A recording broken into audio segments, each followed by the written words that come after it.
अनंत कोटि ब्रह्मांड नायक सर्वेश्वरेश्वर सर्वाधिपति सच्चिदानंद घन परमात्मा कलयुग गुणावतार भगवान सदानंद के युगल गौर चढ़ाविंद में कोटि कोटि प्रणाम। तत्पश्चात प्रांगण में उपस्थित आदरणीय तत्वज्ञान प्राप्त महात्माओं, समस्त सज्जन श्रोतावृंद एवं स्नेह में भक्ति शक्ति, आप सभी का नारायण आश्रम में सदानंद तत्वज्ञान परिषद के तत्वाधान में हो रहे 7 दिवसीय सत्संग कार्यक्रम के द्वितीय दिवस में आप सभी का हार्दिक स्वागत है। भगवान की असीम और विशेष कृपा की परिणाम स्वरूप हम आप सभी लोग 7 दिवसीय सत्संग कार्यक्रम के दूसरे दिन में बैठे हैं। इस कार्यक्रम का थोड़ा समय बदला गया है। कल लोगों ने कहा कि इसको थोड़ा और जल्दी किया जाए, तो इस कार्यक्रम को 2 बजे से 6 बजे तक कर दिया गया है। इसलिए जहां तक हमारी आवाज जा रही हो, सभी से निवेदन है शीघ्र सभी लोग सत्संग श्रवण करने इस मंदिर में उपस्थित हैं। प्रेम से बोलिए श्री सद्गुरुदेव महाराज की जय, परम पिता परमेश्वर की जय, भगवान श्री विष्णु जी महाराज की जय, भगवान श्री रामचंद्र जी महाराज की जय, भगवान श्री कृष्णचंद्र जी महाराज की जय, आनंद कंद प्रभु सदानंद भगवान की जय। तो हम आप सभी लोग भगवान की विशेष कृपा की चिंतन छाया में, देखिए भगवान की जब असीम कृपा होती है ना, आदि शंकराचार्य जी कहते हैं दुर्लभम त्रयमेव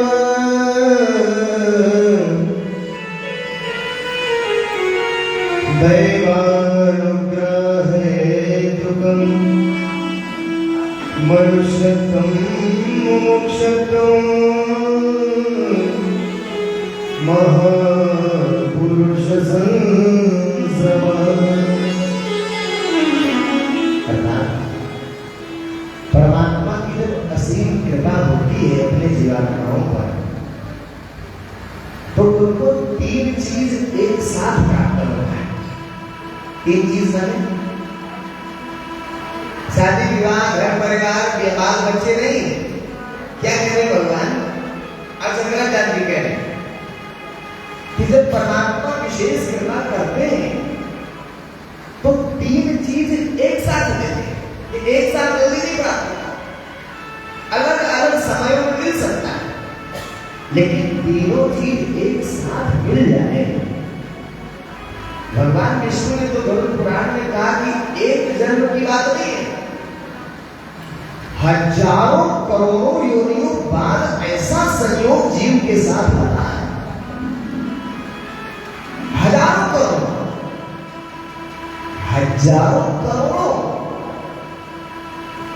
हजारों करोड़ों योनियों बाद जीव के साथ ऐसा संयोग बनता है कि ये तीनों एक साथ उसको प्राप्त हो। वो क्या है? तो कहे मनुष्य तुम, पहला मनुष्य, और दूसरा मुमुक्षुत्वम, और तीसरा महापुरुष संश्रमः। पहला मनुष्यत्व की प्राप्ति, यानी मनुष्य का शरीर हमें आपको मिल जाए, ये तो पहली कृपा। मनुष्य शरीर मिलने के बाद भी, मनुष्य शरीर तो बहुत लोग के पास है दुनिया में, है नहीं? करोड़ों की आबादी का एप्लीकेशन है, लेकिन यहाँ शाम में गिनेंगे तो 150 लोग ज्यादा नहीं होंगे, 100 सवाल सब। तो सब लोग क्यों नहीं आ पाए? क्योंकि सिर्फ मनुष्य शरीर ही पर्याप्त नहीं है। दूसरा क्या कहे? मुमुक्षुत्वम, मोक्ष पाने का भाव सबके अंदर नहीं, भगवान पाने का भाव सबके अंदर नहीं होता। तो पहला मनुष्य का शरीर मिलना और दूसरा मनुष्य के शरीर पाने के साथ साथ धर्म का भाव होना, मोक्ष पाने का भाव होना। और तीसरा क्या? भाई मोक्ष पाने का भाव भी अगर हो, अब कोई मिले ही ना बताने वाला कि ऐसे मोक्ष मिलता है, ऐसे भगवान मिलते हैं, तो भी बेकार हो। जैसे आज विवेकानंद जी थे, ईश्वर की प्राप्ति की जिज्ञासा बहुत तीव्र थी उनके अंदर, लेकिन वास्तव में ऐसा सत्पुरुष उनको प्राप्त नहीं हुआ जो मोक्ष का मार्ग बता सके। उनकी किताबों में स्वयं लिखा है कि अंतिम तक कराते रह गए रामकृष्ण परमहंस, लेकिन विवेकानंद को ईश्वर दर्शन नहीं हो पाया और शरीर छोड़कर चले गए। तो मनुष्य का शरीर प्राप्त होने के साथ साथ मोक्ष का भाव भी होना, और तीसरा ऐसा कोई महापुरुष पुरुष मिल जाए जो उस भगवान को बता सके, जना सके, मिला सके, उससे उपलब्ध होने वाली उपलब्धि मोक्ष को दिला सके। ये तीनों भगवान विष्णु ने लिखा है गरुड़ पुराण में कि हे गरुड़, हजारों करोड़ों योनियों बाद ऐसा संयोग आता है जब ये तीनों एक साथ प्राप्त होंगे। और आपको तो मिल गया, मनुष्य की शरीर भी है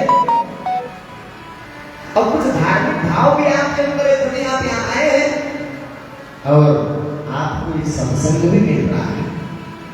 ले सकते, यदि आप इस सत्संग को श्रवण करके इसका सार यानी इस पथ पर अगर आप चल दिए तो आप उस हजारों करोड़ योनियों में जो उपलब्धि मोक्ष मिलती है वो सरलता से प्राप्त करेंगे। लेकिन किसी चीज को सुनने मात्र से नहीं ना होता है। भाई भोजन का वर्णन आप खाली सुनते जाएं, बड़ा अच्छा बना है, 56 प्रकार के व्यंजनों का वर्णन सुनते जाएं तो पेट तो नहीं ना भरेगा, पेट भरने के लिए तो खाना पड़ेगा, ऐसा ही। ठीक उसी प्रकार ये खाली सुनने मात्र से नहीं होगा, सुन करके उसका अनुसरण करना तब जाकर उपलब्धि प्राप्त होगी। तो हम लोग कल कहाँ थे? बहुत गोल्डन चांस हो चुका है, इसलिए आप लोग सुनिए, समझिए, ना कुछ समझ में आए तो पूछिए, प्रश्न कीजिए। अरे प्रश्न करने के लिए बहुत सी चीजें हैं, अभी जानते क्या है आप? अभी आप कुछ नहीं जानते हैं, ये दुनिया को भी नहीं जान पाए। नर्क क्या है, स्वर्ग क्या है, परलोक क्या है, भगवान क्या है, ईश्वर क्या है, जीव क्या है, माया क्या है, कर्म क्या है, योग क्या है, आध्यात्म क्या है, ये सब चीज जानने का एक विषय है। इसमें से एको की परिभाषा आपको क्लियर नहीं होगी, एक भी नहीं जानते होंगे और कथा 50 को डाले होंगे, क्योंकि सत्संग है। हर एक विषय वस्तु का वास्तविक ज्ञान है, इसमें कथा मात्र नहीं है। हम लोग आपको राम कथा और भागवत कथा सुनाने नहीं है, वो तो कथा कहानी आप जानते हैं। राम जी के लीला चरित्रों को कौन नहीं जानता, कृष्ण जी के लीला चरित्रों को कौन नहीं जानता, उसी का वर्णन करना। तो इस सत्संग को आप बड़े गौर से श्रवण करिए। जीव का उद्धार किया, जो हजारों करोड़ों योनियों बाद ऐसा संयोग आपको मिला है, इसको सार्थक बनाने के लिए कार्य। प्रेम से बोलिए श्री सद्गुरुदेव महाराज की, परम पिता परमेश्वर की, आनंद बंद प्रभु भगवान की।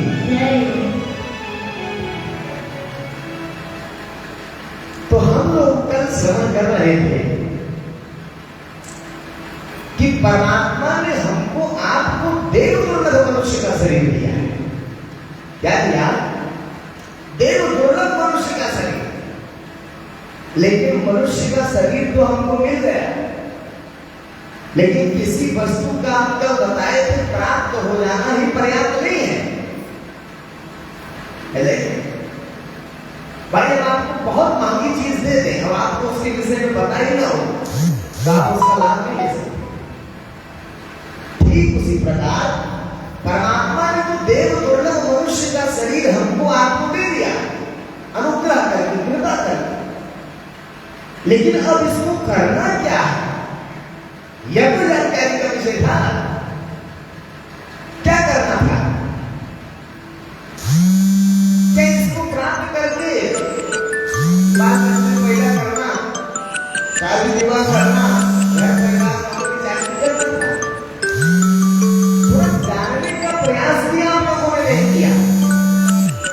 जो माता पिता ने हमको बताया वही हम करते, आज समाज से हम देखते वही हम करते चले, लेकिन वास्तव में ये लक्ष्य नहीं। आहार निद्रा भय मैथुनम जहारा सामान में पशुभिर्ना अज्ञाने नरेको अधिको विशेषो धर्मेणहीना पशुभिः समान।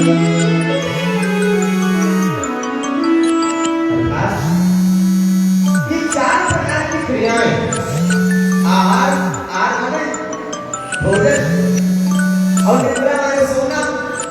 आप भी सोते हैं ना, आप भी खाते हैं। भाई डर आपके अंदर भी डर है। एक भी प्राणी पृथ्वी का नहीं जिसके अंदर भय ना हो, आपके अंदर डर। और इस चार क्रिया सामान में तो पशुभिर्ना, ये समान है किसमें? पशुओं में भी और मनुष्यों में। पशु भी चार क्रिया करते हैं और मनुष्य भी एक चार करते हैं। आज मनुष्य और पशु में क्या है, क्या भेद है? आप पशुओं से कोई अलग काम कर रहे हैं?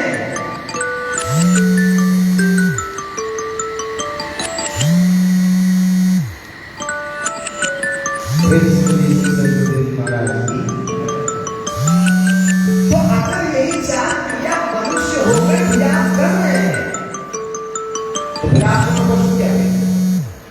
सामान्य में तो पशुभिर्ना भेद क्या था? ज्ञाने नरेको अधिको विशेषो। विशेष क्या था? ज्ञान।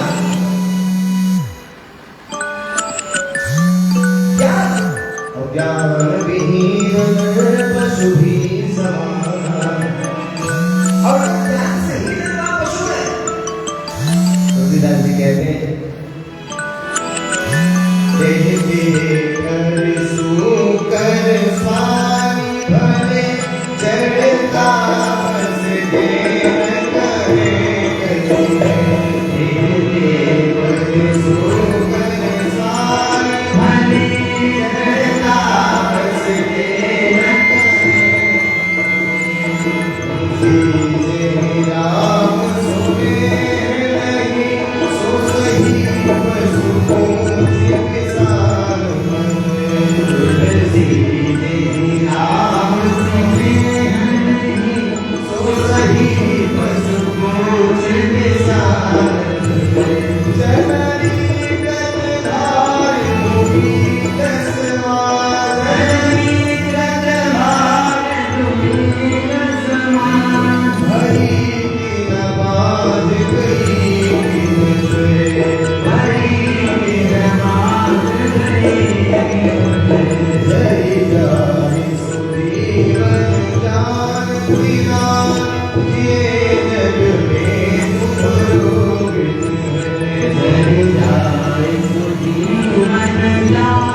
Hare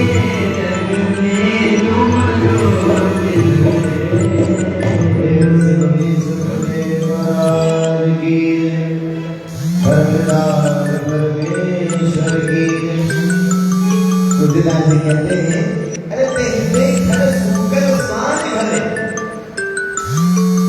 जो आदमी मनुष्य शरीर पाकर भी वही पशु वाला काम खाली करने में लगा है, आज इतना भर में सुना, आज इतना भर में सुना, तो उससे अच्छे तो पशु ही है। फिर बताइए, आप सुबह जगने से शाम सोने तक क्या खाली भोग की सामग्री जुटाते हैं आप, सुबह शाम बनाते खाते हैं, ये काम है। इसलिए तो कहे कि आप अच्छे पशु हैं, तेरे घर सोकर स्वान भले। तुलसीदास जी कह रहे हैं, जब खाने के लिए आप जीवन जी रहे हैं, आप जीवन खाने के लिए खाते हैं, सुबह से शाम तक नौकरी चाकरी बिजनेस व्यापार इसलिए करते हैं, पैसा आएगा उससे खाएंगे, खाएंगे पहनेंगे, मकान बनाएंगे, रोटी कपड़ा मकान, रोटी कपड़ा मकान, इसी में पूरा का पूरा जीवन आपने व्यर्थ कर दिया। यानी आप भोग भोगने के लिए जीवन जी रहे हैं। अब बताइए, पशु भी तो यही करता, आहार निद्रा भय होता है, इसमें 4 क्रिया पशु के, पशु नहीं खाता है, पशु नहीं सोता है, पशु के पास भी भय है, डर है, वो भी नहीं मर सकता। आप किसी बच्ची बच्चा को मारना करो तो मरना नहीं चाहता, हो जाएगा, तो उसके अंदर भी भय है। और मैं इतना बच्चा पैदा नहीं करते, तो यानी ये उद्देश्य नहीं था मनुष्य जीवन का। धर्म ज्ञानेन एको अधिको विशेष, विशेष क्या था? ज्ञान था। ज्ञान है आपको, ज्ञान आपको ज्ञान है। ज्ञान माने क्या? अरे हम कौन है, अभी यही जानकारी नहीं है आपको। हम कौन हैं, यही से ज्ञान की शुरुआत होती है। पहली जानकारी कि हम कौन हैं। प्रश्न अगर आपसे उठाया जाए कि हम कौन हैं, अपने आप से पूछिए कि हम कौन हैं। अभी हम आपसे पूछे आप कौन हैं, तो ये बता देंगे घनश्याम शुक्ला, राधे श्याम शुक्ला, जो भी आपका नाम है। लेकिन फिर बताइए, गौर से सुनिए, बहुत गहन विषय है, गहराई में आपको लेकर जाए। माता लोगों से पूछेंगे तो आप कहेंगे सीता, रीता, गीता, रमेश, उमेश, दिनेश, मोहन, सोहन, ये बताएंगे आप नाम। लेकिन जब आप पैदा हुई थी तो नाम लेकर आई थी क्या? जब कोई पैदा होता है तो नाम बोलता नहीं है, धन्यवाद। जब जन्म लेता है तो नाम नहीं होता। तो अगर आप घनश्याम जी या सीता, रीता, मीता, गीता होती, नाम लेकर क्या आती? लेकिन नाम नहीं था ना, नाम तो संसार के लोगों ने दिया। तो नाम किसका हुआ? शरीर का है नाम। नाम किसका है? कि ऊपर जो आकृति दिखाई दे रही है, इसको पहचानने के लिए किसी ने एक सुंदर सा नाम आपको दे दिया, ऐसा है। तो नाम तो शरीर का है, नाम किसका है? नाम किसका हुआ? शरीर का। तो अगर हम ये पूछें कि आपके शरीर का क्या नाम है, तब आप बताएंगे हमसे। आप अगर हम पूछें कि आपके शरीर का क्या नाम है, तब आप बताइए घनश्याम, सीता, रीता, मोहन, सोहन, रमेश, दिनेश। लेकिन हम तो आपका नाम पूछ रहे कि आपका नाम क्या है। अब पूछ रहे आपका नाम, बता रहे आप शरीर का नाम। हम पूछ रहे आपका नाम क्या है, और आप बता रहे सीता, रीता, गीता, ये तो शरीर का नाम है ना। तो आपका नाम क्या है? अरे इसके ऊपर दिखाई दे रहा है, ये क्या है? ये वस्त्र है ना, कपड़ा है ना, ये कपड़ा है। अब हम आप पूछे नाम क्या है आपका, हम कहते धोती। अरे धोती तो कपड़ा है हमारा, धोती तो ऊपर दिखाई दे रहा है ना। तो हम धोती थोड़ी है, धोती तो हमने पहन रखा है। इस धोती को हम हटाएंगे जब तक दिखेगा कि हम कौन है। ठीक उसी प्रकार ये शरीर एक कपड़ा है, वस्त्र है। वासांस जीर्णानि यथा विहाय नवानि गृह्णाति नरोपराणि तथा शरीराणि विहाय जीर्णानि नवानि संयाति नवानि देहि। जिस प्रकार हम पुराने वस्तु को त्याग कर नए उसी प्रकार ये जीवात्मा जो अंदर बैठी है पुराना वस्त्र त्याग कर नूतन वस्त्र धारण कर नया शरीर धारण कर। तो ये जो ऊपर दिखाई दे रहा है ये हम है क्या? हम यही है। आप ये समझ रहे हैं ये हम शीशा के सामने आप खड़े होते हैं क्या दिखाई देता है? ये शरीर में दिखाई देता है। अगर नहीं थोड़ा गौर कीजिए इस विषय में। हर व्यक्ति वो शब्द का प्रयोग करता है हम या मैं प्रयोग करता है हम क्या मैं। अब ये प्रश्न किया जाए उससे ये हम या मैं क्या? हम ये हम है इसका नाम साथी है। कैसे ये हम है ये तो हाथ ये कान ये हाथ तो हम कहाँ मैं कहाँ मैं कौन भाई तो हाथ है ये आँख है ये कान है ये नासिका है ये पूरा क्या है? ये पूरा भी हम नहीं है ये शरीर है। इसका नाम शरीर है। इसका नाम क्या है? शरीर है। तो ये तो शरीर है ना तो हम कौन है? इसने लिखा है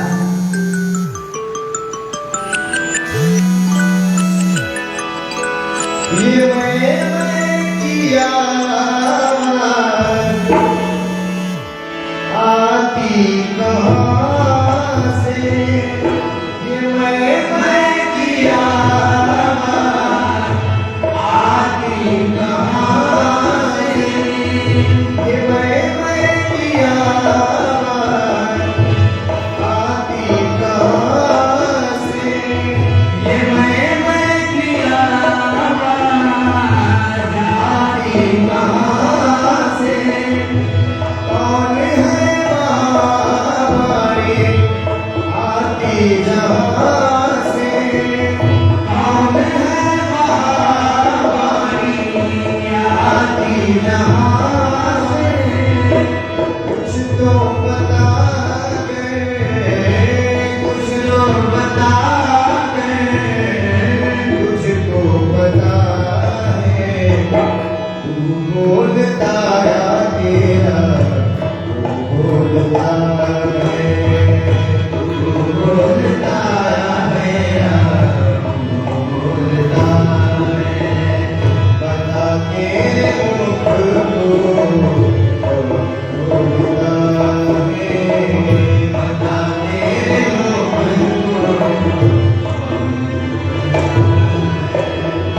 तू बोलता या तेरा बोलता है बोलता तेरा बोलता है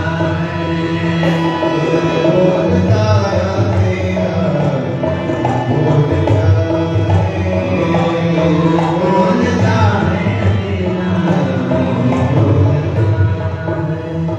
तेरा सिद्धि संगुदेव महाराज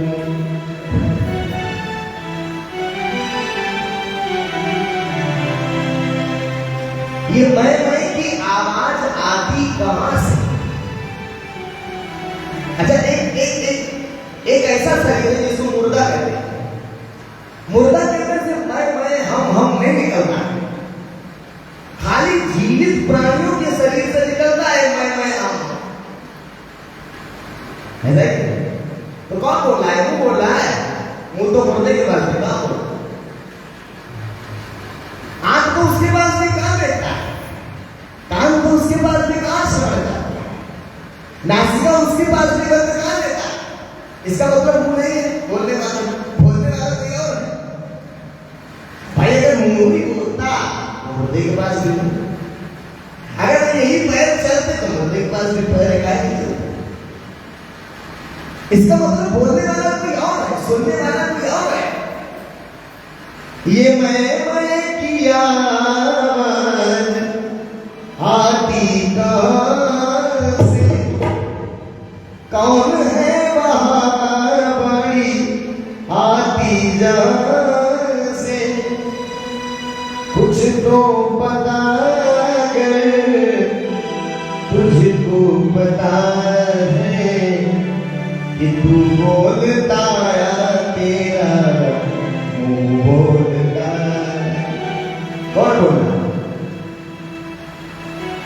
कौन बोल रहा है? ये कह रही आत्मा।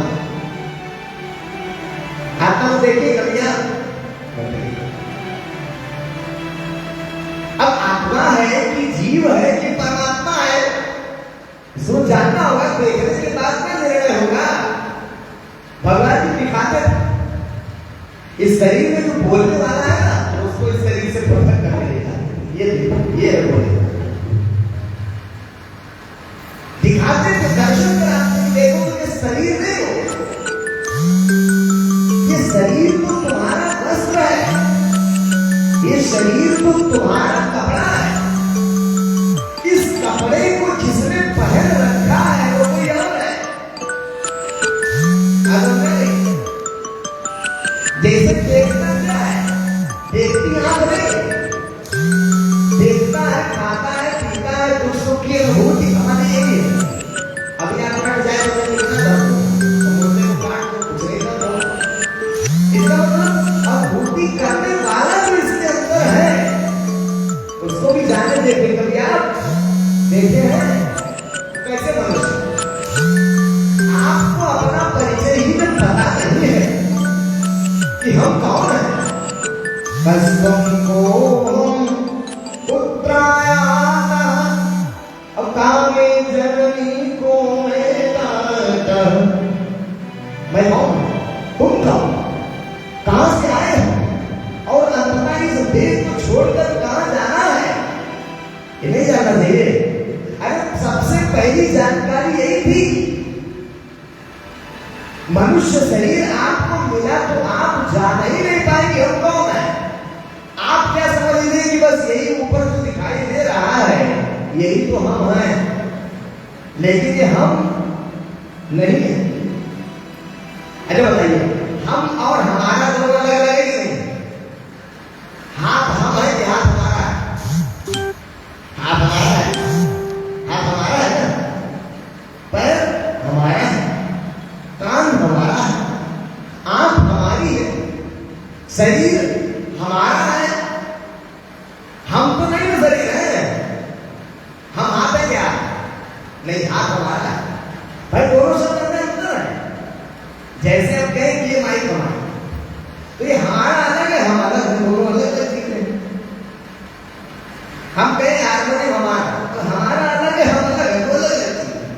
तो अगर हाथ हमारा है तो कोई हम है ना कि वो कह रहा है कि हाथ हमारा, मुर्दा तो नहीं कहता, उसके पास भी शरीर है लेकिन वो नहीं कहता कि हमारा, क्योंकि जो हमारा कहने वाला था वो निकल गया, जो बोलने वाला था, जो अनुभूति करने वाला था वो निकल गया, और निकल गया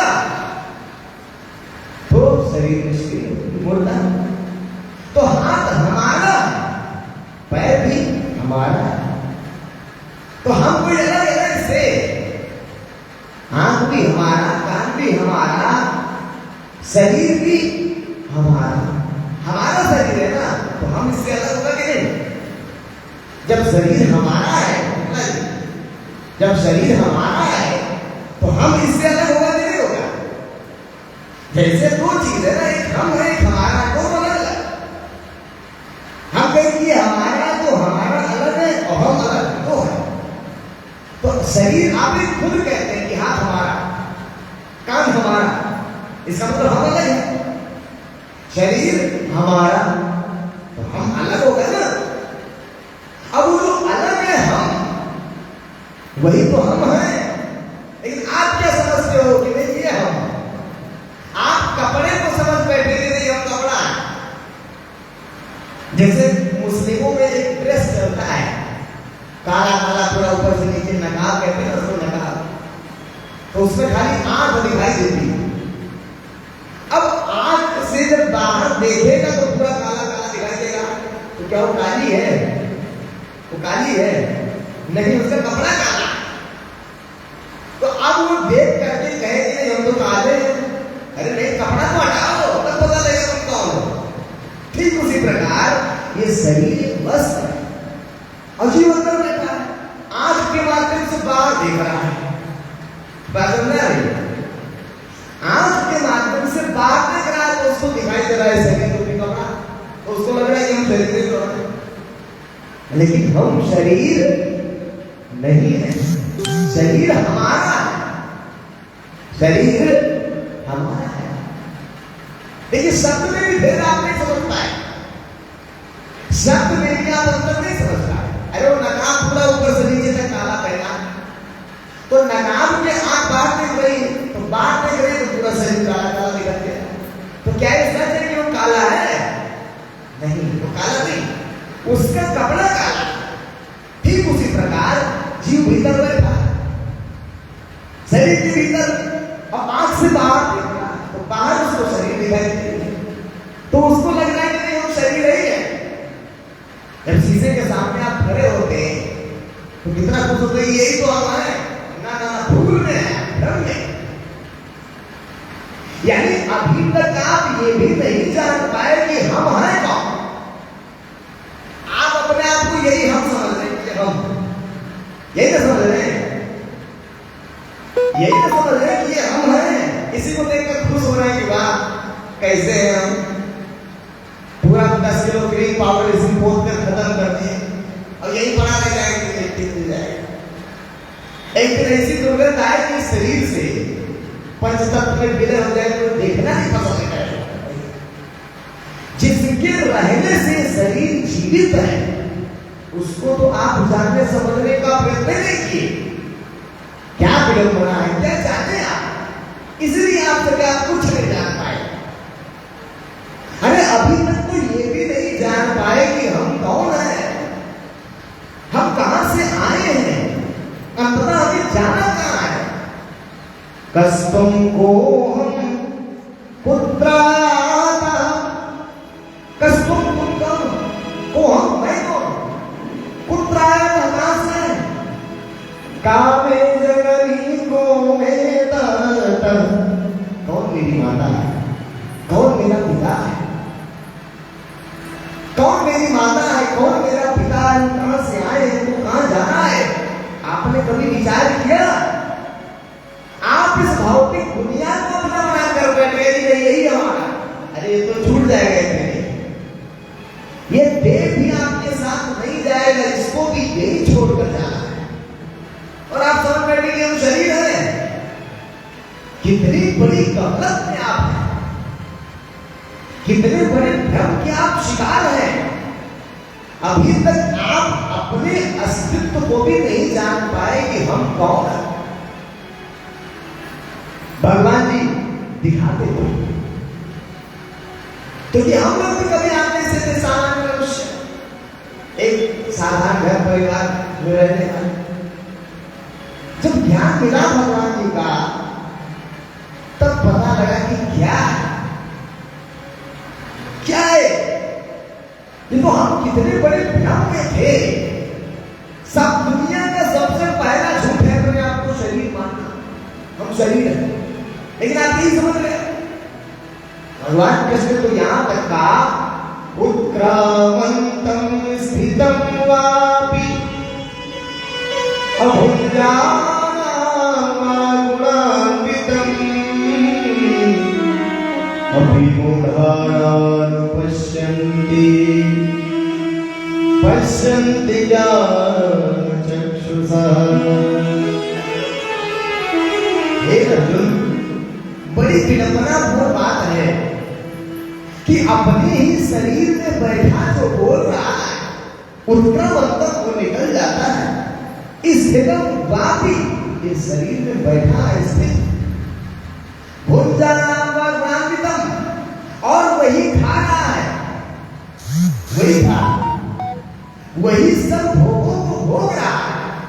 गौर से समझिए आप, भगवान कृष्ण क्या कह रहे हैं, उत्क्रामंतम जो शरीर से निकल जाता है, अब वो निकल जाएगा ना, इसको कोई नहीं पूछे, कोई पूछेगा?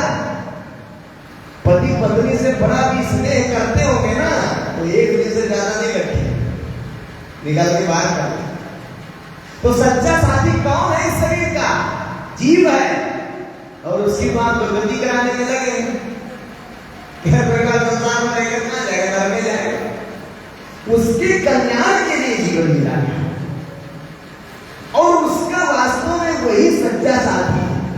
हम वही हैं, उसी का एक घर है शरीर। शरीर किसका घर है? उसी का। और उसकी मुक्ति के लिए जीवन मिला था। तो भगवान क्या कह रहे हैं?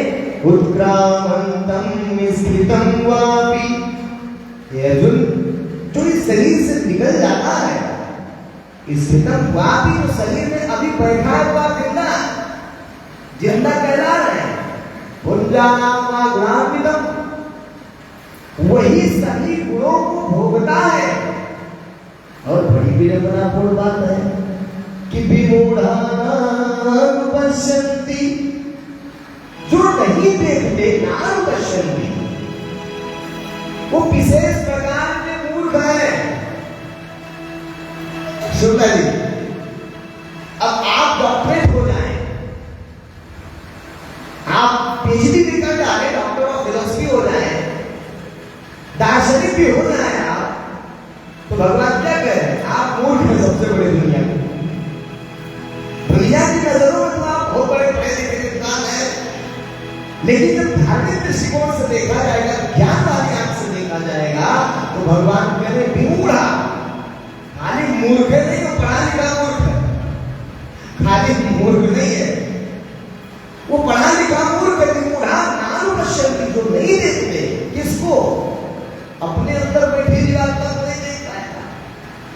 अपश्यन्ति चक्षुषा, अरे ज्ञानी जन उसको देखते देखते। अच्छा एक चीज बताइए, आप लोगों को आश्चर्य नहीं हो रहा है सुनकर के? है? आप लोगों को सुनकर आश्चर्य नहीं हो रहा है कि इस शरीर में जो बैठा बोल रहा है उसको देखा भी जा सकता है? आश्चर्य नहीं हो रहा है सुनकर? और ज्ञान और पश्चाताप अपने आप पर नहीं हो रहा कि इतना समय गुजार दिया, लेकिन आज तक हम अपने अस्तित्व को नहीं जान पाए, अभी भी खाने कमाने में मस्त है।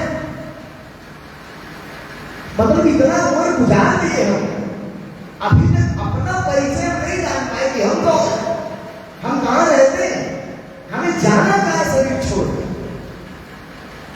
जान पाए? नहीं जान पाए।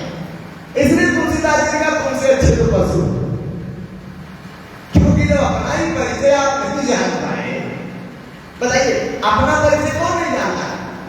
क्या तो पागल है, या तो पागल है, पागल से अपना परिचय तो उसको पता ही नहीं कुछ, या तो छोटा बच्चा है, वो भी अपना परिचय नहीं जानता, या तो पशु है, पशु को भी अपना परिचय नहीं जानता। तो तीनों में कौन सी संख्या आपको दी जाए? जब आप अपने आप को नहीं जान पाए तो पागल आपको कह नहीं सकते, क्योंकि पागल की एक परिभाषा है, तो 1 से 10 तक लगातार गिनती के लिए वो पागल नहीं है। तो आप गिन भी नहीं रहे, पागल भी नहीं कह सकते आपको, अब और बच्चा भी नहीं कह सकते, क्योंकि इतने बड़े बड़े हो गए आप। हम पशु कहा जाए, वो पशु भी आपको नहीं कह सकते, 2 पैर है आपके। लेकिन तुलसीदास जी ने कह दिया, क्या कहा? तेरे घर सूकर स्वामी भले, जनता सजे न कहे कछुए, स्वामी भले जनता सजे न कहे कछुए, तुलसी जय राम सोने नहीं, सो सही वसु मोक्ष विसार बने, तुलसी जय राम सोने नहीं, सो सही वसु मोक्ष विसार, सो सही वसु मोक्ष विसार बने, सो सही वसु मोक्ष विसार बने। सदगुरुदेव महाराज की जय हो। तुलसीदास जी कह रहे पशु है, क्यों? क्योंकि अपना परिचय नहीं जान पाया। लेकिन पशु कैसे हैं? सींग और पूंछ 2 चीज नहीं है बस। वो 4 पैर वाले पशु ना, 2 पैर वाले पशु है। सो सही पशु पूंछ निशान मतलब है, 2 चीज नहीं है, पूंछ और निशान। निशान माने सींग, अब पूंछ वाले पूंछ। पूछ और सिंह दो नहीं है, बाकी दो पैर वाले पशु तो आप मनुष्य हो। क्यों? क्योंकि खाली चार क्रियाओं में रहता है। आहार, खाएगा, सोएगा, बाल बच्चे पैदा करेगा और भय स्वाभाविक होगा। तो आपको आश्चर्य नहीं लग रहा है कि नहीं बताओ इतना जीवन बिता दिए, हमको भी जानना चाहिए कि हम कौन है भाई। सारा दुनिया का राग भेजा है आप, अरबों की संपत्ति बैंक में आप जमा किए, ठीक, और अभी ये जीव निकल जाए तो आपकी अरबों की संपत्ति घात हो गई। क्या हो आपके लिए? इस दुनिया में आपके पति सबसे ज्यादा प्रेम करते हैं आपसे, आपकी पत्नी सबसे ज्यादा प्रेम करती हो आपसे, और अभी जीव निकल जाए तो रखेगा पति और रखेगी पत्नी? नहीं रखेगी। तो जिससे हमारा जीवन है, हम उसको भी जानने का प्रयत्न नहीं किए। क्या कार्य, कैसे मनुष्य हैं आप? और कोई धर्म में चलने लगे तो आपको दुख होता है कि बताओ हमारे पतिदेव जा रहे हैं धर्म में, कष्ट होता है। कष्ट होना चाहिए। अपने अस्तित्व को जानने के लिए, अपना उद्धार करने के लिए, कल्याण करने के लिए भी कोई जा रहा है, उसको तो सहयोग करना चाहिए। लेकिन संसार बड़ा उल्टा है। लड़का भी बॉर्डर पर जाए, लड़ाई चल रही हो, फौजी बना दो तो बड़े खुश हो जाए घर वाले, खुशी खुशी विदा करने की, नहीं जाओ फौज में भर्ती हो जाओ, ठिकाना नहीं कल गोली चले मर जाए, वहां भेज देंगे। लेकिन अगर कहे मैं संन्यास लेने जा रहा हूं, अपना कल्याण करने, उद्धार करने, तो सारे घर वाले उसको मिल करके जाने नहीं देंगे। यानी नाश में जा रहा हूं तो साथ सहयोग देंगे, अब कल्याण में जाएगा तो सबके सब मिलकर विरोध करेंगे। यही परिवार है, यही संसार है, ऐसा ही होना चाहिए। अरे कल्याण में तो सहाय बनना चाहिए, यही जान नहीं पाया। मनुष्य आप कहलाने के हकदार ही नहीं है, तो जानने का प्रयास करना चाहिए कि नहीं? तो क्यों नहीं पूछते आप लोग? प्रश्न करना चाहिए ना आपके अंदर कि हम कौन हैं, हम कहां रहते हैं, हम कहां जाएंगे शरीर छोड़ने के बाद, हम क्या करेंगे, तो कहां जाएंगे, नरक जाएंगे कि स्वर्ग जाएंगे कि ब्रह्मलोक जाएंगे, परम धाम है, कहां जाएंगे और कहां जाना चाहिए? ये प्रश्न पूछना चाहिए नहीं पूछना चाहिए? खाली सुन लीजिए और घर पे चले जाइए। अरे खादी का कपड़ा पहन लीजिए, सिल्क का कपड़ा पहन लीजिए आप, 5,000 रुपए मीटर वाला, और गंदा नाला घुस जाइए तो क्या होगा? वो गंदा नाला थोड़ी देखेगा कि नहीं सिल्क है, इससे मतलब हो, तो गंदा कर देगा उसे। तो हम यहाँ वैराग्य जगाएंगे, आप फिर घर जाकर सो जाएंगे। अभी तो जगाया था तो फिर सो गया, अब उठ परदेसी तेरा वक्त हो गया। रोज रोज जगाते, रोज आप आकर सो जाते। पूछने का प्रयास तो करना चाहिए ना, जानने का प्रयास तो करना चाहिए ना। प्रेम से बोलिए श्री सद्गुरु गुरुदेव जी महाराज की, परम पिता परमेश्वर की जय। आनंद कंद प्रभु सदानंद भगवान की जय हो। ऐसा ही एक आख्यान आता है त्रेता युग में, जब भगवान राम ने बाली को मार दिया। बाली को जब मार दिया, बाली की मृत्यु हो गई, तो तारावती उनकी पत्नी से रोते रोते आई राम जी के पास कि बताइए मेरे पति देव, मेरे पति देव। रोते रोते आई, पति से निपट गई, रोने लगी मेरे पति देव। तो भगवान राम जी ने कहा पड़ा है तुम्हारा पति, ले जाओ। पति तो है सामने, लेटा है। प्रकट तो तन तब आगे सोवा, और जीव नित्य लगी तुम रोवा। जिसको तुम पति कहती हो तो सामने है। अरे पति और पत्नी किसको कहते हैं? शरीर को ना। आपका पति आपके शरीर को पत्नी कह रहा है, वही देख रहा है। अब इनकी पत्नी इनको पति कहती है तो शरीर देख रहे हैं ऊपर,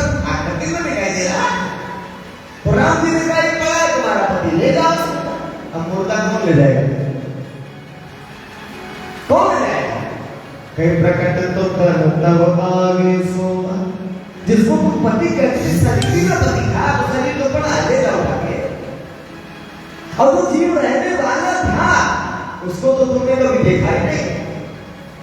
जो इसके अंदर बोलने वाला था, उसको तो तुमने देखा नहीं, और जिसको तुमने जाना ही नहीं, जिसको देखा ही नहीं, वो रहे चाहे जाए, उससे क्या मतलब।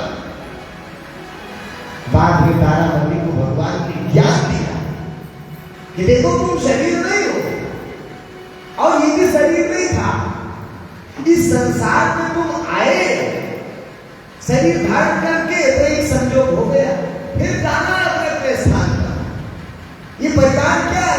प्राप्त बंधु नाम बंधुमा पात संगम। जैसे मेला बाजार घूमने जाते हैं आप, तो बहुत चौराहे पर आप जाए तो वहां से चारों तरफ से लोग आकर वहां मिलते हैं, मिलते हैं ना मेला बाजार में, तो वहां आकर मिले तो उतना ही देर के लिए वो आते हैं, फिर अपने अपने रास्ते सबको जाना है। अब वहां किसी को पकड़ ले तो हमारी पत्नी हो, नहीं तो हमारे पति हो, नहीं तो उठना है नहीं। भगवान के पुत्र नारायण बंधुनाम पंथमा पात संगम, ये घर परिवार बीवी बच्चे बेटा बेटी हित नाती जो मिले हैं आपको, ये एक चौराहे पर इकट्ठे हुए हैं, फिर सबको जाना है। बेटा का श्वास पूरा हुआ, किसी योनि में चला गया, आप रोक नहीं पाएंगे। पत्नी का श्वास पूरा हुआ, कहां गई, आप रोक नहीं पाएंगे। पति कहां गया, आप रोक नहीं पाएंगे।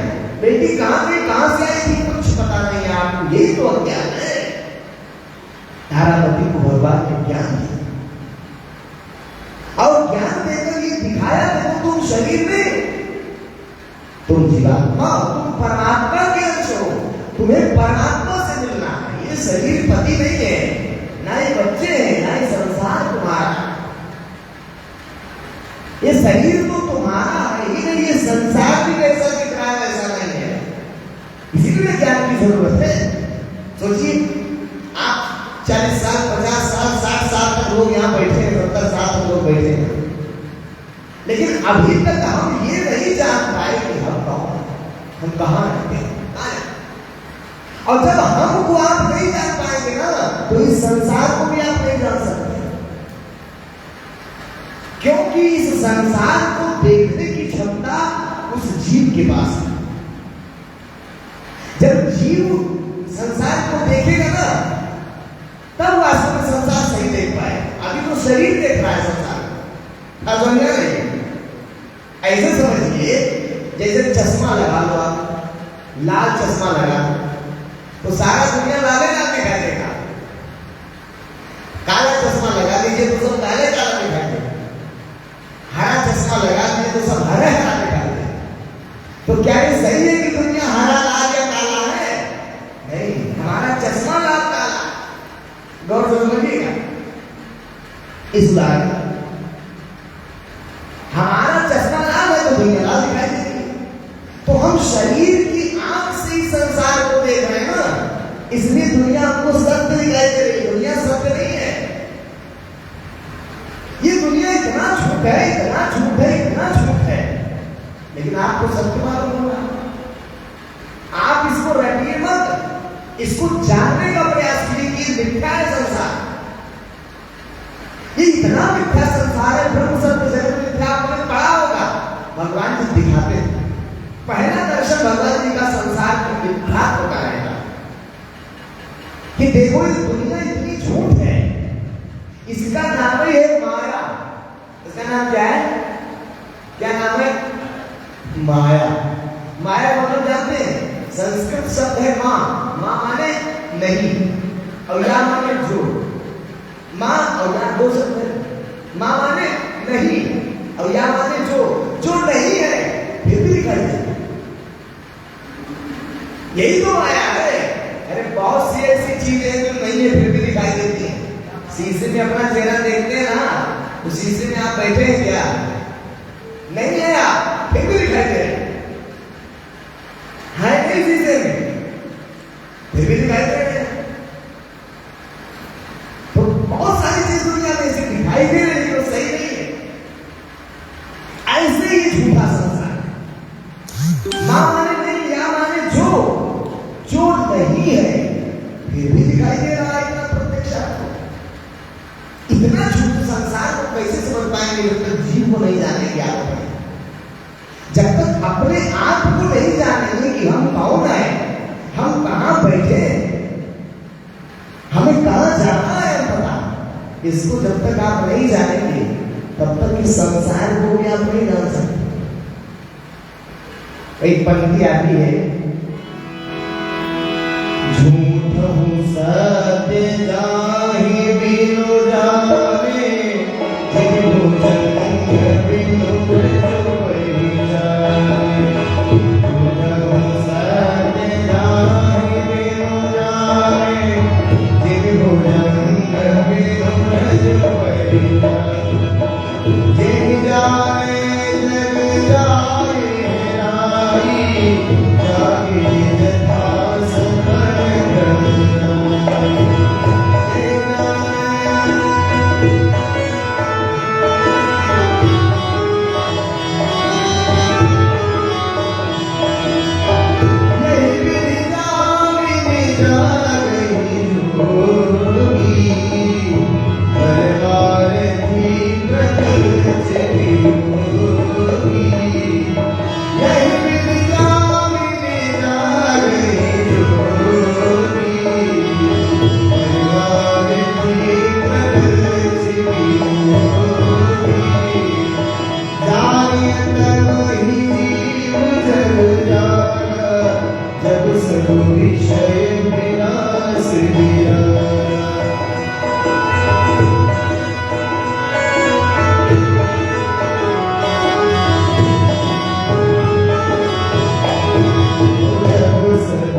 से बोलिए श्री सद्गुरुदेव महाराज की जय, परमपिता परमेश्वर की जय, आत्मनिकंद प्रभु सदानंद भगवान की। अब इसको समझने का प्रयास कीजिए। जिस दुनिया को आप सत्य मानकर बैठे हैं ना, ये इतना झूठ है, इतना झूठ है, इतना झूठ है। झूठ हूं सत्य जाहि बिनु जाने, और जेबी भुजंग बिनु रजु पहचाने। जैसे जैसे आप अंधेरे में कहीं जा रहे हो और रस्सी पड़ा, कभी कभी आदमी भयभीत हो जाता है और रस्सी को देखता, उसको लगता है कि सांप है, रस्सी को सांप समझ लिया। झूठम सत्य जाए बिनु जाने, क्यों न जानकारी की अवस्था, उसको लगा नहीं, उसको ऐसा लगा कि सांप है, लेकिन वो सांप नहीं है, क्या है, रस्सी। अब दिखाई तो दिया उसको, लेकिन रस्सी नहीं दिखाई दिया, क्या दिखाई दे रहा है, सांप, जबकि वो वास्तव में रस्सी है। ऐसा क्यों हुआ, ऐसा क्यों हुआ, क्योंकि अंधकार। ऐसा इसलिए हो रहा है क्योंकि अंधकार है।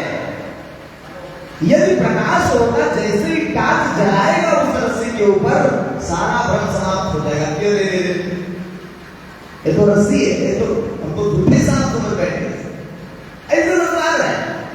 झूठ हूं सत्य है, झूठ है रस्सी, लेकिन लग रहा है क्या, सांप है। झूठ लेकिन प्रतीत हो रहा है सत्य।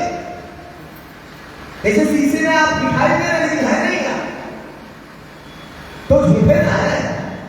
झूठ हूं सत्य है, झूठ लेकिन लग रहा है सत्य। क्यों, जाहि बिनु जाने, क्योंकि न जानकारी, और जेबी भुजंग बिनु रजु पहचाने। जैसे हम सांप को, रस्सी को सांप समझ बैठे, इस प्रकार का भ्रम संसार है। यह है पूर्णतया झूठ है, लेकिन आपको दिखाई दे रहा है सत्य, लेकिन ये सत्य है नहीं। जब ज्ञान आपके पास होगा, जब आप जीव को जान लेंगे ना, जो न बैठा बोल रहा है, इसको जब आप जान लेंगे तो क्या होगा पता है, जे जाने जग जाए हराई, और जागे जथा सपन भ्रम जाए। जब आप जीव जान लेंगे ना, तो इसी के पास वो आप एक संसार को झूठा देख सके। संसार को झूठा आत्मा भी नहीं देख सकती। जीव देखेगा कि संसार झूठा है। जिस जाने जैसे जाने दिया जग जाए हराई, संसार आपके लिए खत्म, कुछ है ही नहीं। इस दुनिया के अगर मिथ्यात्व को आपको देखना है, बहुत गौर से समझिए आप लोग, बहुत गूढ़ विषय और गहन विषय। किसी को नींद को नहीं आ रही है, ताली बजा लीजिए थोड़ा। श्री राम जय जय श्री कृष्ण जय श्री राम, श्री राम जय जय श्री कृष्ण जय जय श्री कृष्ण जय नारायण नारायण सदानंद जय नारायण नारायण श्री राम जय जय श्री कृष्ण जय श्री राम जय जय श्री कृष्ण जय परमेश्वर की जय, भगवान की जय। बहुत चैतन्य होकर के आप सुनिए। नींद का काम क्या होता है ना, इंद्री बार झरोखा आना, ताता सुर बैठे कर खाना। ये पंच पदार्थों से बना है ना ये शरीर। तो ये जो पांचों इंद्रियां हैं, आंख है, नाक है, मुंह है, कान है, ये सब पे अलग देवता बैठे। अब इंद्रिय सुरत में ज्ञान सुहाई, और इंद्रियों के देवताओं को ज्ञान अच्छा नहीं लगता है। इसलिए क्या होता है, जब भी ज्ञान चर्चा होती है तो आवक देखें विषय बयानी बेहद ने कपाट उठाए। वो जैसे ज्ञान सोने लगता है, वो आंख बंद हो जाएगी आपकी। क्यों? कोई देवताओं ज्ञान नहीं चलता। तो इसलिए देवताओं को परास्त करना है, चैतन्य अवस्था में बैठना। निगाह को तुरंत आंख खोल लीजिए, पानी पी लीजिए, गुड़ विषय, गैर विषय समझिए गौर से। प्रेम से बोलिए श्री सद्गुरुदेव महाराज की परम पिता परमेश्वर की आनंद गंग प्रभु सदानंद मनमोहन भगवान की।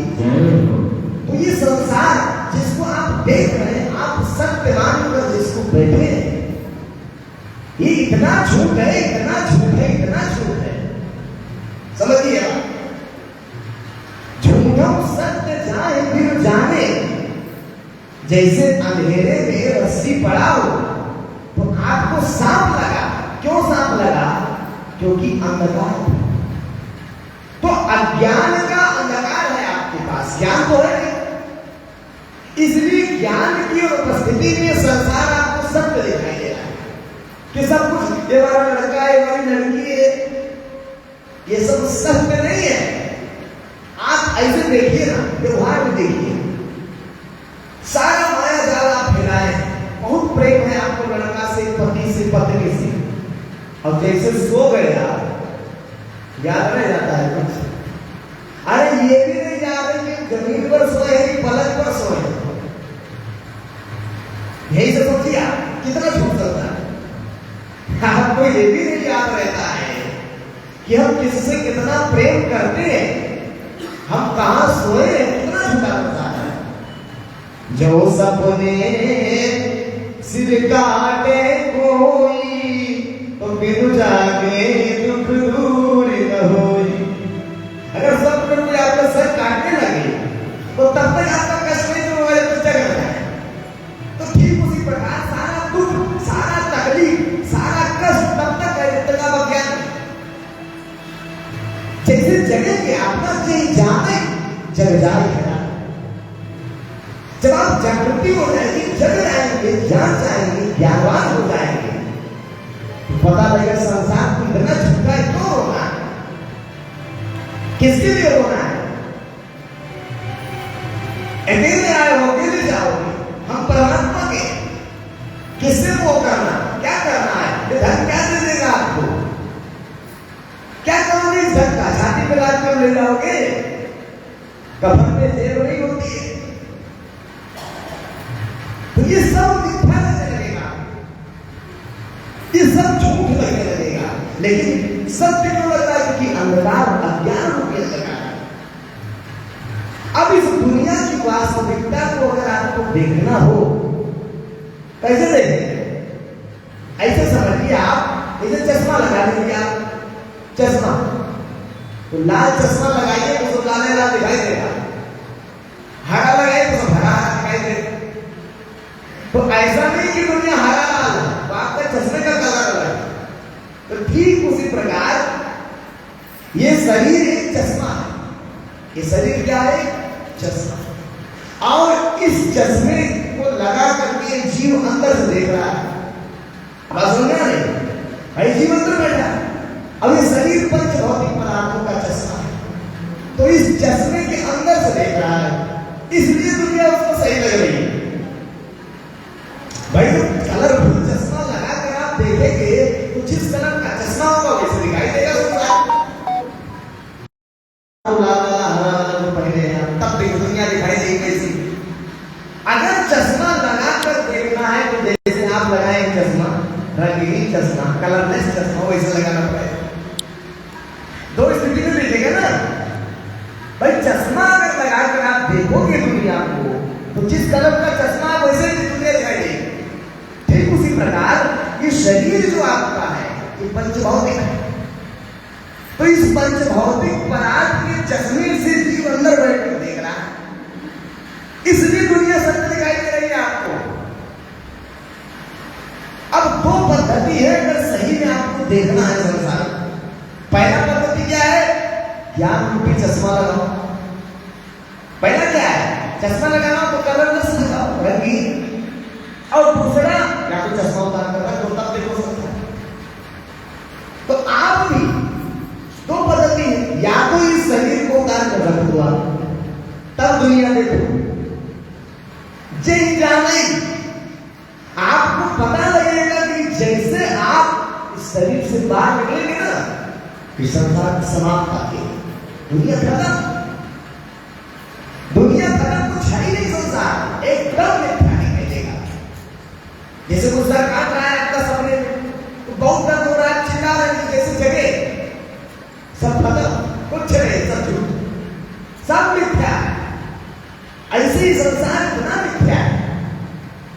दूसरा पद्धति क्या है? आप चश्मा तो उतारना आपको आता नहीं है, शरीर तो उतारना आपको आता नहीं, आता है उतारना, शरीर से निकलना आता है। जीव कैसे शरीर से निकल देगा और बिना निकले संसार देख नहीं पाओगे सही से। अगर शरीर को आप जानते नहीं कि हम कौन है, निकल कैसे पाएंगे शरीर से बाहर? जब यही नहीं जानते हैं आप कि हम कौन है, कहां बैठे हैं, तो निकलने की बात बहुत दूर है। और बिना निकले संसार दिखाई नहीं दे सकता कि सब क्या समझ। और दूसरा पद्धति क्या है? यदि शरीर में बैठे बैठे आपको देखना हो संसार झूठ है, तो ज्ञान रूपी रंगहीन चश्मा लगाइए। जब ज्ञान रूपी रंगहीन चश्मा आप लगाएंगे ना, तब आपको दिखाई देगा कि संसार क्या है, झूठ है कि सत्य। बात समझ आ रही है?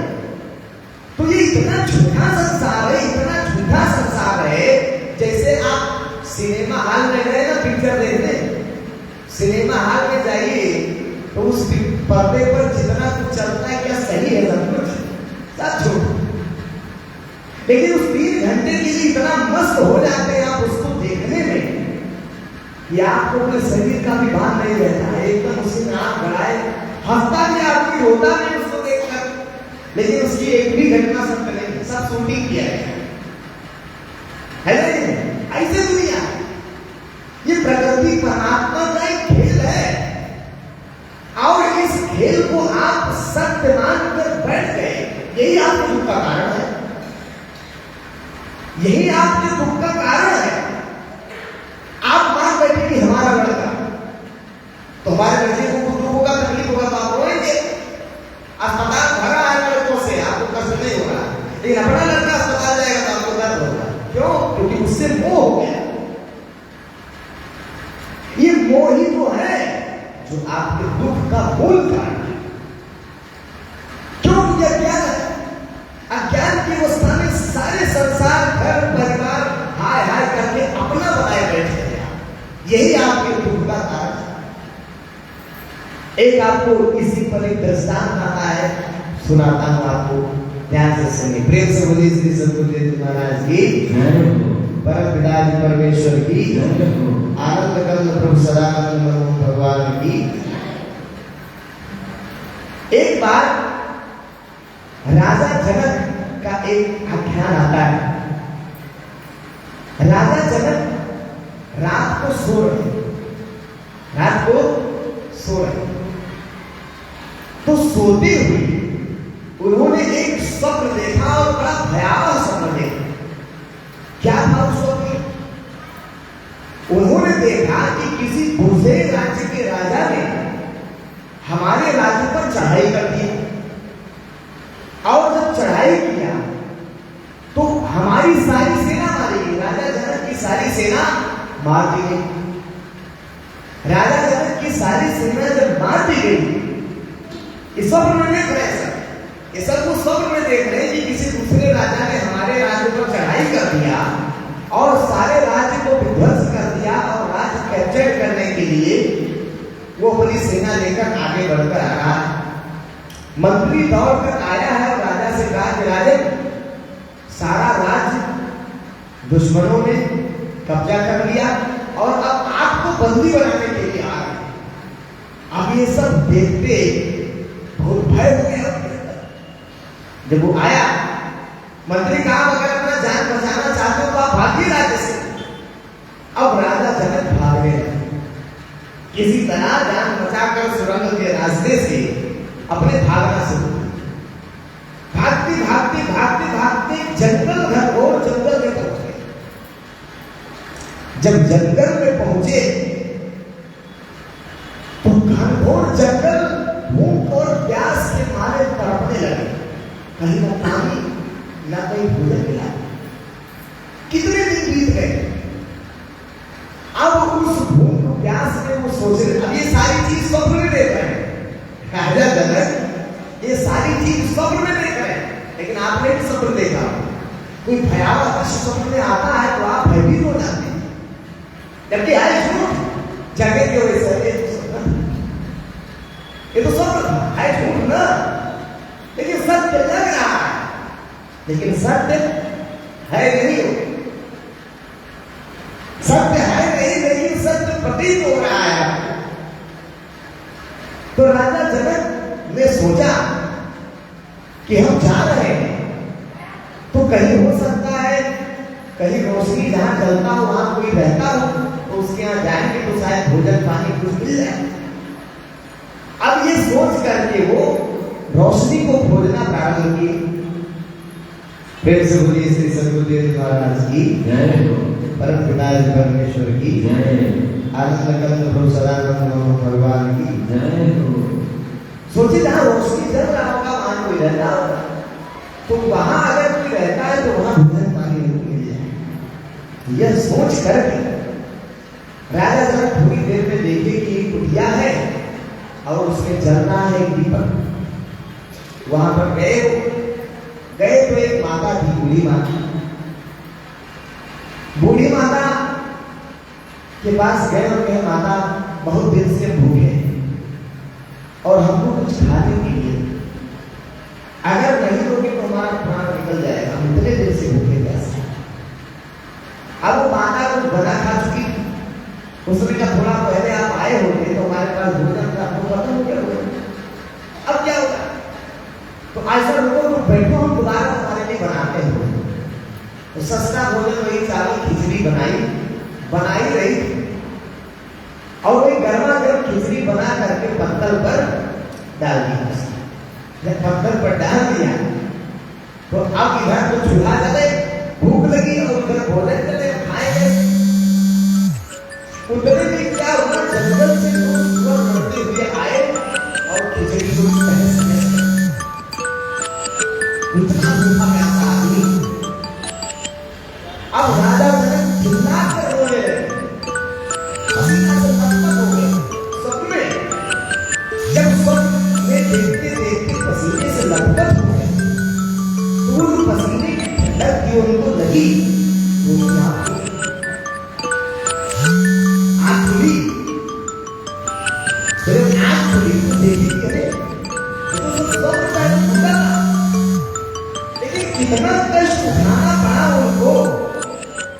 रात के स्वप्न में इंसान को हुआ है भयंकर दर्द। अब उनके अंदर प्रश्न है, ये हमारा जो ये स्वप्न है, ये सब कहते हैं दिखाने का कि ये सब नहीं, ये जागृत में ये सब नहीं हो। अब इस प्रश्न का जवाब पाने के लिए राजा जनक ने अपने पूरे राज्य में ढिढोरा पिटवा दिया। जो प्रसिद्ध विद्वान हो वो आकर हमारे इस प्रश्न का जवाब, अगर और उन्होंने अपने सिंहासन के बराबर में एक सिंहासन लगाया और एक सिंहासन अपने सिंहासन से ऊंचा लगाया और दोनों सिंहासन पर दो प्रकार की शर्त रखा हुआ, यदि बराबर वाले सिंहासन पर बैठकर कोई जवाब दे देगा हमारे इस प्रश्न का, ये वर्तमान सत्य है जिसमें वो राजा है कि हम बीमारी हो गए हो सकते हैं, तो बराबर वाली कुर्सी पर बैठकर अगर किसी ने जवाब दे दिया हमारे प्रश्न का, तो मैं उसे आधा राज्य दे दूंगा। और अगर नहीं दे पाया जवाब, अगर वो जवाब नहीं दे पाया तो उसकी सजा क्या है? आजीवन कारावास। और अगर हमारे सिंहासन से जो कुर्सी ऊपर लगी उस पर बैठकर जवाब दे दिया तो मैं उसको पूरा राज्य दे दूंगा, और अगर नहीं दे पाया तो तुरंत फांसी। अब लोग क्या नहीं कर पाता है, विद्वान लोग सोचे नहीं बराबर वाली कुर्सी बैठ कर अगर हमारे जवाब से राजा संतुष्ट हो गया तो आधा राज्य हो जाए। इसी प्रलोभन में इसी लोग बड़े बड़े विद्वान आने लगे, जवाब दे लेकिन राजा संतुष्ट ना हो, आप सबको जेल में भिजवा दिया। अब संतुष्ट नहीं होगा तो जेल जाना, सबको आजीवन कारावास। उसी में अष्टावक्र जी के पिताजी की जवाब देने आए तो दूर चले गए थे। अष्टावक्र जी आध्यात्मिक थे, तो आध्यात्मिक में तो उनको कहीं से संदेश मिला कि हमारे पिताजी जेल चले गए, तो पिताजी हमारे जेल चले गए। ये सुनकर अष्टावक्र जी ने अपनी मां से कहा कि राजा के प्रश्न का जवाब हम देंगे। राजा के मां ने मना किया, लेकिन बारह मना करने के बाद फिर अष्टावक्र माने गए और पहुंच गए राजा के दरबार जवाब देने। अब अष्टावक्र का मतलब लगती वक्र माने टेढ़ा और समझना, तो 8 प्रकार से टेढ़ा मेढ़ा आदमी हो, मतलब 8 प्रकार से टेढ़ा मेढ़ा हुआ कैसा हो, एक ही लंगड़ा होता है, एक ही जगह टेढ़ा होता है, वो 8 जगह से टेढ़े तो कैसे लग रहे हैं आप कल्पना कर सकते हैं। तो अष्टावक्र जी 8 जगह से टेढ़े आदमी अब भरी सभा में जहां विद्वान बैठे, बड़े बड़े विद्वान बैठे, अब भरी सभा में जब अष्टावक्र जी पहुंचे तो काम पे सीधा ऊपर वाली कुर्सी पर धमकते जाकर बैठे, नीचे वाली कुर्सी पर बैठे, तो बराबर में राजा ने अपने लगवाई उस कुर्सी पर नहीं बैठे, सीधे ऊपर वाली कुर्सी पर जाकर। तो विद्वान सब ये देखकर हंस दिए। बताओ बड़े बड़े विद्वान जवाब देने के बाद जेल चले जा रहे, इसके अंदर कौन सी विशेषता की बताओ, क्यों बना करके बैठ गया, नहीं मिलेंगे इसको। अच्छे चलो जवाब नहीं दे पाए, ये छोटा सा लड़का हो गया 8 जगह से टेढ़ा गया और ये सुनकर जाकर के सबसे ऊपर बैठ गए। ये देखकर सारे विद्वान हाथा मारकर प्रेम से बोलिए श्री सतगुरुदेव महाराज की, परम पिता परमेश्वर की, आनंद भगवान की। तो जब विद्वान सब हंस दिए, ध्यान से सुनिए आप, जब विद्वान सब हंसने लगे तो राजा अष्टावक्र जी ने कहा, जनक हमने तो सुना था कि तुमने विद्वानों की सभा बुलाई है, लेकिन यहाँ तो सब चमत्कार बैठे हैं, चमत्कार चमड़े का काम करने वाले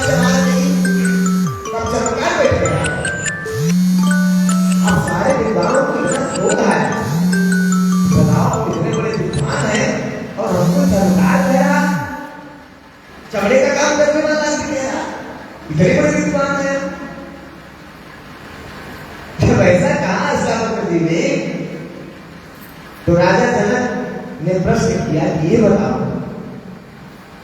बताओ तुमने इनको चमत्कार क्यों कहा?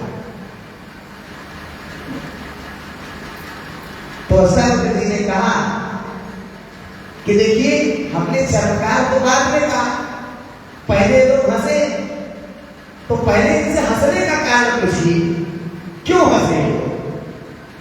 हंसने का कारण पहले बताएं, फिर हम कारण बताएंगे कि हमने चमत्कार क्यों कहा।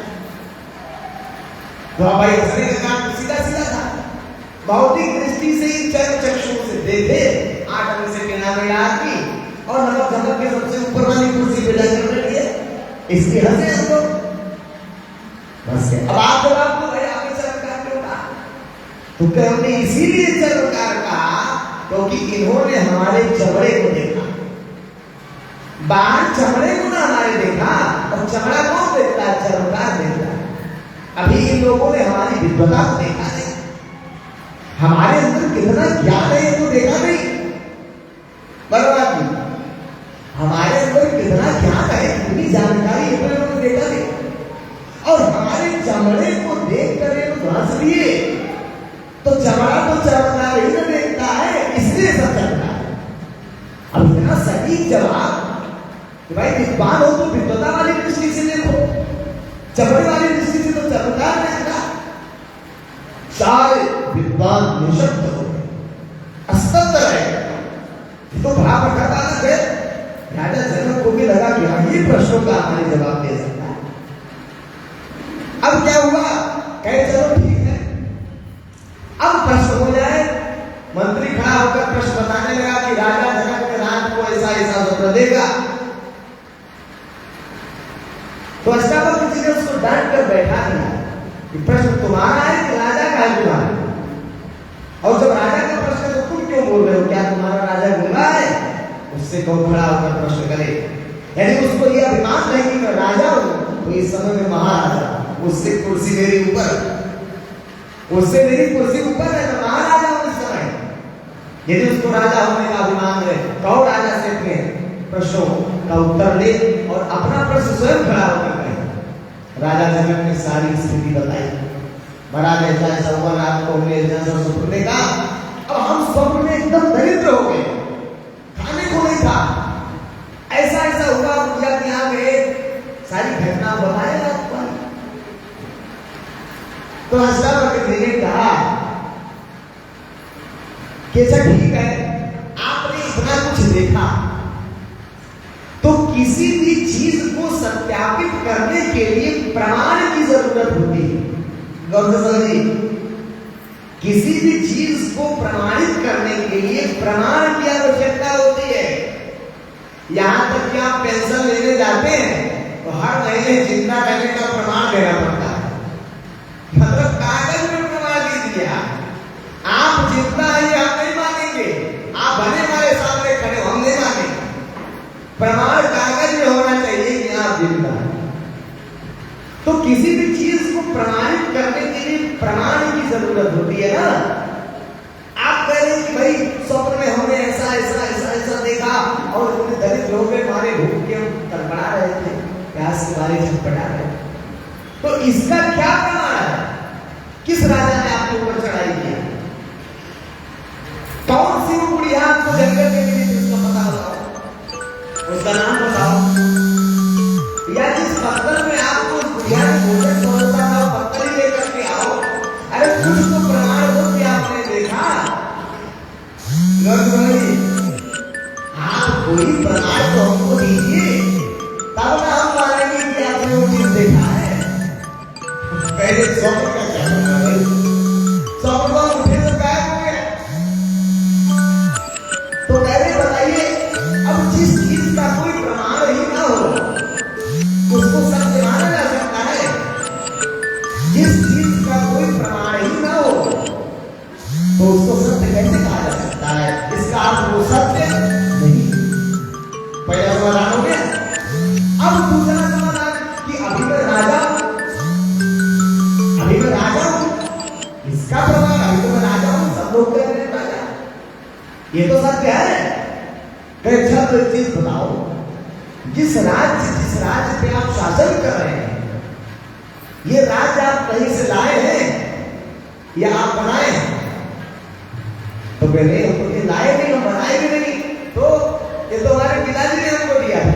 अच्छा, हमारे पिताजी ने दिया, तो तुम्हारे पिताजी ने बनाया होगा। तो फिर नहीं, हमारे दादाजी ने पिताजी को दिया।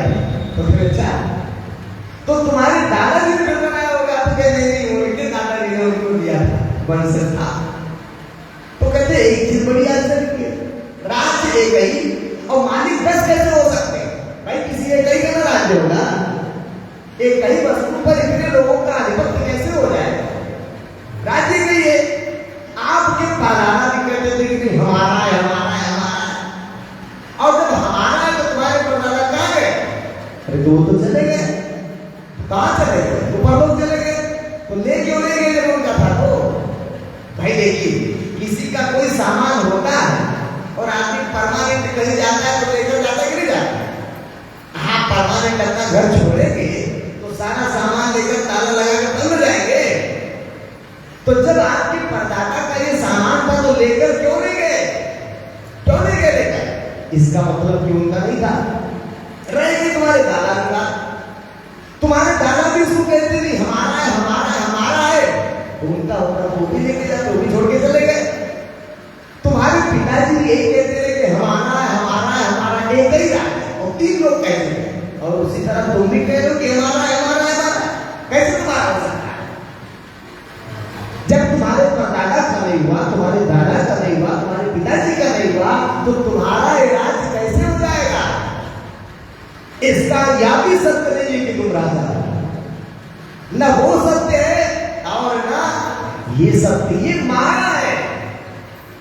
और आपके अज्ञान के कारण ऐसा हुआ। एक भजन गाएंगे, इसके बाद विश्राम होगा। हमारे महात्मा जी आदरणीय वो आएंगे, तब तो याद प्राप्त आप लोगों को भगवत संदेश सुनाएंगे।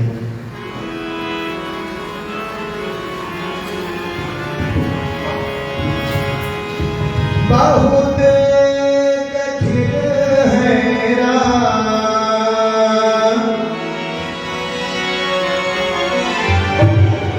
ये माया तेरी बहुत कठिन है,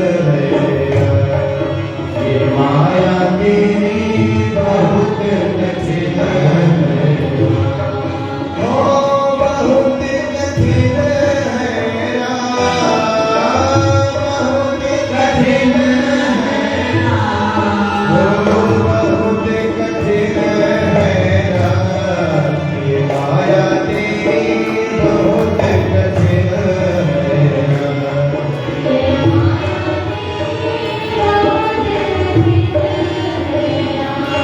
ये माया तेरी बहुत कठिन है राम।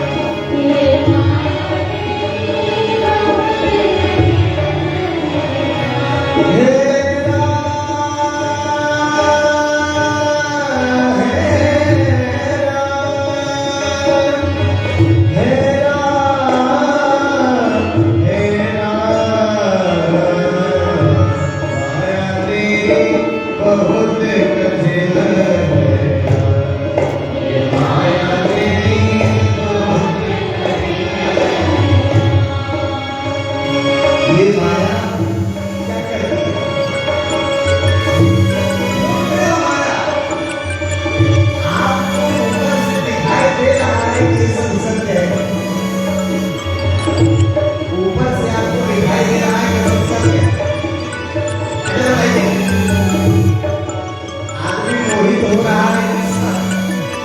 इस देह पर, इस देह पर, ये देह क्या ऐसा देह है, इतना गंगा है। अभी एक परम इस चमड़ी को उतार होता तो देखना पसंद नहीं करेंगे। लाखों रुपए की चुनी पाउडर फूल पाक कर खत्म कर दिए। इसकी प्रत्येक इंद्रियों से क्या करता गंदगी, ये मन फैक्ट्री है पूरा शरीर। और इस शरीर को देखकर सारा संसार मोहित हो रहा है। रक्त मांस हड्डी के ढेर पर पड़ा हुआ है चार, रक्त मांस हड्डी के ढेर पर पड़ा हुआ है चार, रक्त मांस हड्डी के ढेर पर पड़ा हुआ है चार, रक्त मांस हड्डी के ढेर पर पड़ा हुआ है हो दे किसी की सुंदरता, चार, किसी की सुंदरता, हो दे किसी की सुंदरता, किसी की सुंदरता, हो जाती नींद हराम, माया तेरी बहुत कठिन है। ये माया तेरी ये माया तेरी बहुत कठिन है।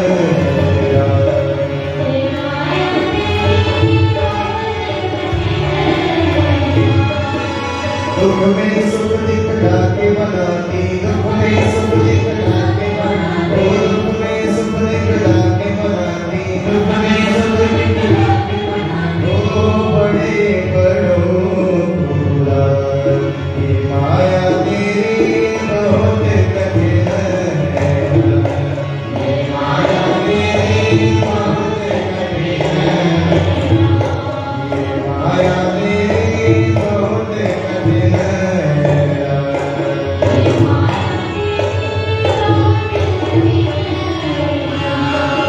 मृत्यु देखता है औरों की रोज सवेरे शाम, मृत्यु देखता रोज सवेरे शाम, भवन बनाता ऐसे जैसे भवन बनाता ऐसे जैसे, ओ भवन बनाता ऐसे जैसे भवन बनाता ऐसे जैसे, हरदम यहाँ माया तेरी बहुत कठिन है। ये माया तेरी बहुत कठिन है।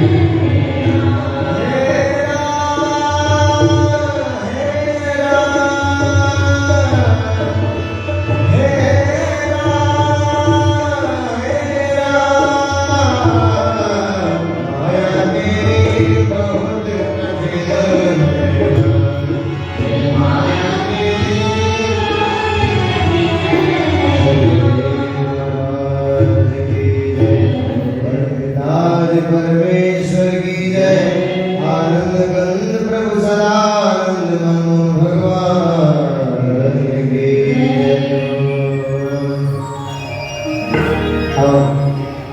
और बात, आप लोग थोड़ा समय से आया करते हैं, थोड़ा सा इस समय में परिवर्तन हुआ है। यह कार्यक्रम 2 बजे से भजन होगा